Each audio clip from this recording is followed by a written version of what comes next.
हर हर महादेव दोस्तों, आज हम भक्त प्रचेता गण की कथा को सुनेंगे। आइए आरंभ करते हैं आज की कथा को।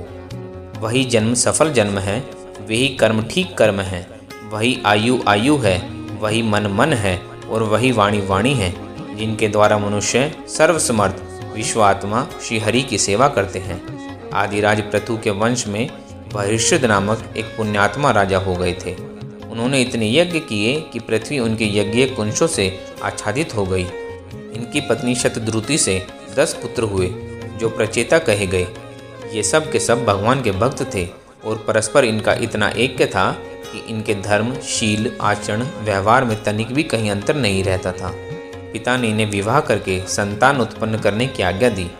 आज तो विवाह और संतानोपादन भोग हो गए हैं। विषय सेवन के लिए आज विवाह होता है, किंतु शास्त्रों का कहना है कि जो पुत्र अपने पूर्वजों को नरक से छुड़ा सके वही सुपुत्र है। ऐसी संतति भगवान की कृपा के बिना नहीं प्राप्त होती।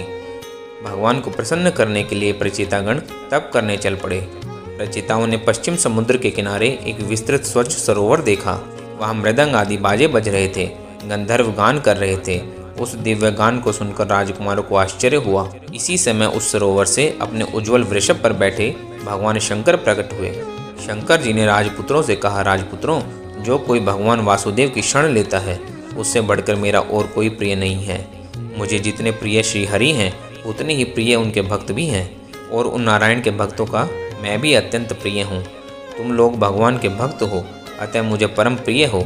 तुम पर कृपा करके मैं तुम्हारे पास आया हूँ। मैं तुम्हें एक दिव्य स्तोत्र बतलाता हूँ। इंद्रियों को वश में करके, मन को एकाग्र करके भगवान का स्मरण करते हुए इस स्तोत्र का जप करने से तुम्हारा कल्याण होगा।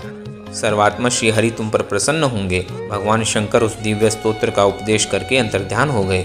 प्रचेतागणों ने अपना सौभाग्य माना कि उन पर आशुतोष प्रभु ने स्वयं कृपा की है। वे समुद्र के जल में खड़े होकर उस स्तोत्र का जप करते हुए 10 सहस्त्र वर्षों तक तप करते रहे।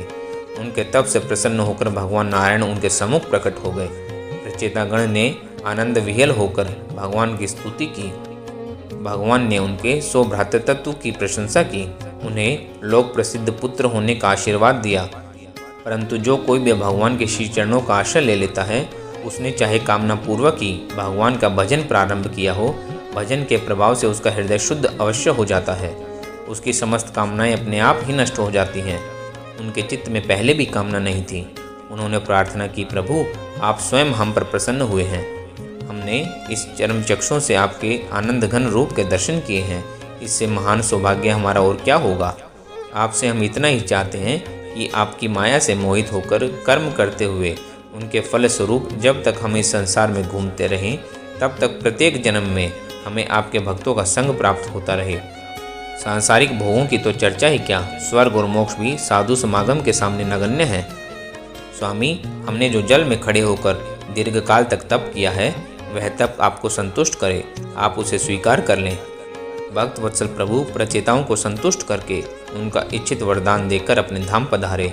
वहाँ से घर आकर ब्रह्मा जी के आदेश से वृक्षों के द्वारा समर्पित मारिशा नाम की कन्या से उन्होंने विवाह किया। भगवान शंकर का अपराध करके शरीर त्यागने वाले दक्ष फिर प्रचेताओं के पुत्र के रूप में जन्म लिया। जब ब्रह्मा जी ने दक्ष को प्रजापति बना दिया, तब पत्नी को पुत्र के पास छोड़कर प्रचेतागण समस्त भोगों को त्याग कर भगवान के ध्यान में लग गए। उन्होंने प्राणायाम आदि से इंद्रियों तथा मन को संयत करके चित्त को ब्रह्मचित्त में लगा दिया। उसी समय देवर्षि नारद उनके पास आए। देवर्षि ने कृपा करके उनको तत्व ज्ञान का आदेश दिया। उसे ग्रहण करके प्रचेता भगवान के श्री चरणों का ध्यान करते हुए परम पद को प्राप्त हुए। हर हर महादेव आप सभी को। यह थी भक्त प्रचेतागणों की कथा।